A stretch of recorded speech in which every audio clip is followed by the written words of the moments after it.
We are here at Jellystone Delaware Beaches on the first Saturday? Yes. No, second Saturday in October 8th, for Halloween weekend. We're going to take a little bit of a stroll around the park. We have toured this park before on video several times. As, of course, things have changed even since the first time we were here a year and a half ago. And we'll also maybe take a look at some Halloween decorations as well. So just lay of the land, there's our safari tent that we're in, 53. That direction is the front of the park. That direction is the back of the park. And we are all the way on the right-hand side as you face the back of the park from the front.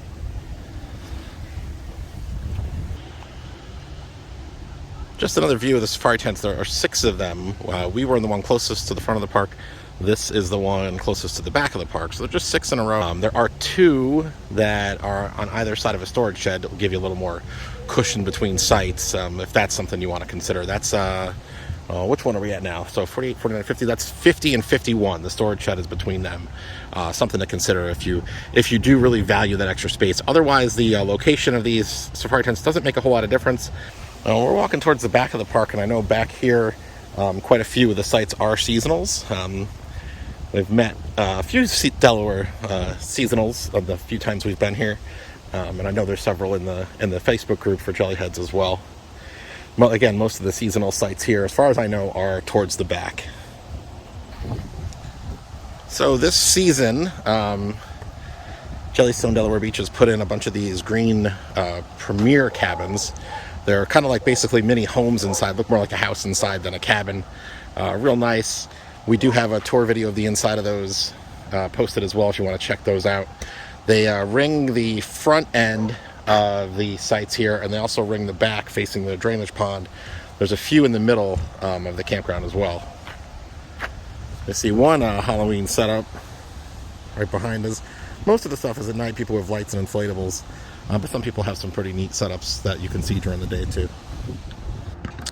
So these are the new comfort stations that opened this past, well, actually this season, I believe. I think they were built the end of last season. I don't know if they were used at all. 2 family styles in each of those little buildings. And we are at the back left-hand corner now of the park as you face the back of the park. The other traditional comfort stations are all the way at the front next to the pool. So these are nice for people in tents and pop-ups who don't want to go all the way to the front of the park to use the bathroom or take a shower. You can see there are more of those premier cabins. Those are the group that are in the middle. I think there's 6 of them there, 3 on each side. Maybe it's 5, facing each way of that one row. Then we'll swing around this way and we'll walk down here. This is all of their, what they call now, their legacy cabins, their older cabins, the cozies, the comforts, and the luxuries. They all have a full bathroom. They all have various kitchen facilities. The cozy having the least. That's just a microwave. Fridge, no sink in the kitchen. I think it's just the kitchen, sink in the bathroom in those. And we have a video of one of those and a video of the luxury as well that we've stayed in. But these go all along this this side of the campground. This is the left-hand side as you face the back of the campground. But the legacy cabins go all along this row. None of them too far, although the ones at the way back, it's a bit of a walk to get to the front. And again, there's quite a few sites and cabins in this campground, but they are pretty compact. You don't necessarily feel like you're on top of each other, but there's no wasted space between them. So even though the park doesn't seem huge, there actually are quite a few sites. I believe it's well over 200 here.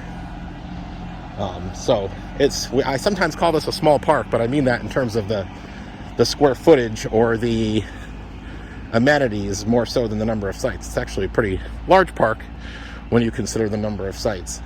So I mentioned earlier about the 2 safari tents that are on either side of a storage shed. They've actually got this with a couple of, I think these are both cozies. I know 17 is a cozy. We stayed in that one. But then cabin 18 here on either side of this storage shed. So you got a lot of space between those 2, some sort of common buffer area. And so that's another one if you want to consider paying a site lock fee specifically for those. Now these are a little further back from the front of the park. You can see up there than some of the closer cabins, so you may opt to pay a site lock fee just to be closer to the front, or you may opt to pay a site lock fee just to have that extra space between the 2 cabins. Now, some people only have their inflatables up at night, but we've got a nice setup here with some Halloween inflatables between these two RVs. There's that front ring of premieres. They go all the way to the end there, and a couple accessibles at the very end. And you'll see in the summer how conveniently located these are. There's their splash pad water slides right next to it. You'll see the activity field coming up there in between. So these premieres here, as we swing around, you'll see these are the actual the front doors face the activity field. So you can literally walk right out, your picnic table, your grill right there, activity field right there, water slides right there. So we talked about site lock fees, premier cabins. If location is important to you, you're definitely going to want to do that. You're going to want to pay a site lock fee because you could be in the middle, you could be all the way at the back if you like maybe something quieter back there, or you could be convenient all the way at the front. So that is a cabin type here that I would certainly pay the site lock fee for, just to make sure I end up in the part of the park where I want to be. You can see up in there a little bit to the bucket. Obviously closed for the season, the splash pad. But that opened summer of 21, so still pretty new. The splash pad here. We'll walk around too, see their pool. The building in front of us is their registration and store, rec center on one end. Some folks saying hi. I actually met someone this morning who came across us on YouTube for the first time. Obviously, bigger presence on Facebook, but we do post our videos to YouTube.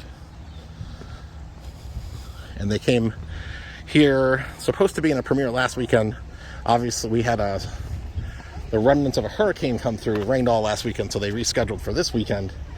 And they moved into a luxury because there were no premieres available, and found our tour of the luxury cabin here online. Didn't know we would be here, but then saw him a hat and came up and talked to us. And you can see through the fence there, that's the pool. They actually kept their pool open until the last weekend of September, their water features, so a lot later than some of the other Jellystones in the Northeast and Mid-Atlantic. You see here, pavilion there where they do quite a few activities. There's another pavilion there with some seating.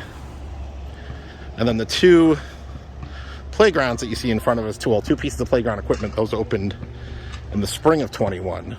It's an upgrade over their old facility. You can see the splash pad and pool through there.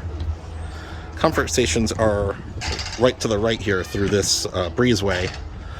We have some videos. They haven't changed much since the first time we toured down here, so you can check out some of our other Jellystone Delaware Beaches videos. Take a look inside of those. That's your traditional comfort station. Now, I will say the showers are pretty nice. They have a whole full changing area for the showers, for each shower, so lots of space there. You see the swing set, sand volleyball, another view of the playgrounds, registration building that way. We'll walk on the side, show you where the laundry is. I don't know if we'll go in. Again, we've had that in some other videos. Ooh, it looks like there will be a food truck here today. Uncle Sears Soulicious Eats. That sounds good. We'll check that out. They don't have a cafe here right now, but they bring in food trucks a lot on the weekends. They weren't sure if they were going to have one this weekend, but they will have one. We're going to step briefly into the laundry. See here, 4 washers and 4 dryers. Pretty straightforward laundry room. Oh, let's take a look. I think we've done this in a video before, but there's the prices. $2 washer, $2 dryer 60 minutes. There's another view of the activity field. You see they got some cornhole boards right there. Jump pad is not inflated yet. Kind of surprising. It might be, maybe there's a wind issue. They haven't turned it on yet. And this here is the dog run, which is double the width that it used to be. They put in that new fencing last year. We'll walk to see if the arcade is open yet.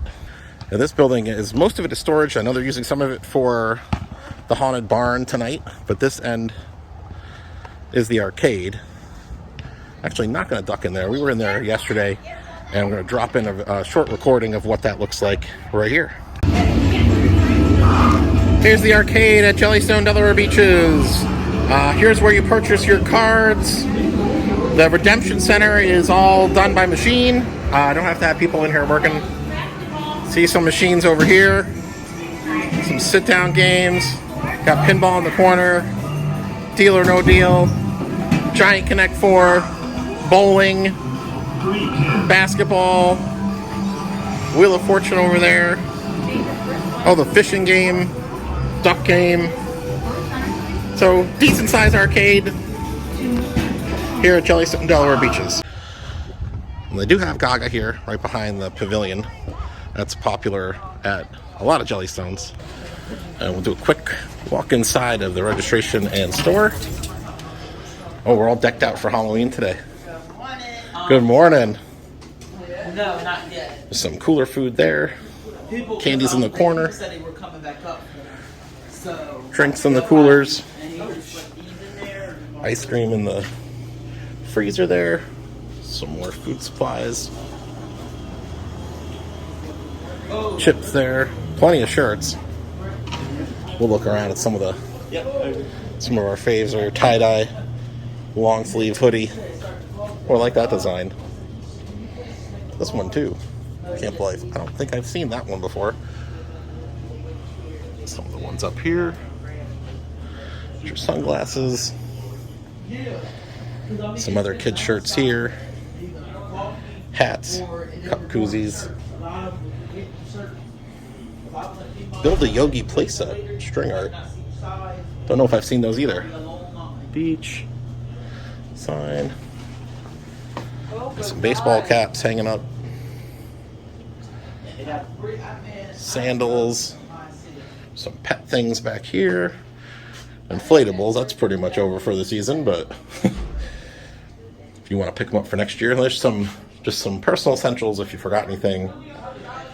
Body wash, detergent, stuff like that. A few RV accessories here. And then some household supplies. Oh, they do have the single bottles of propane here. And you see the registration desk there. And that's pretty much it for the store here at Delaware Beaches.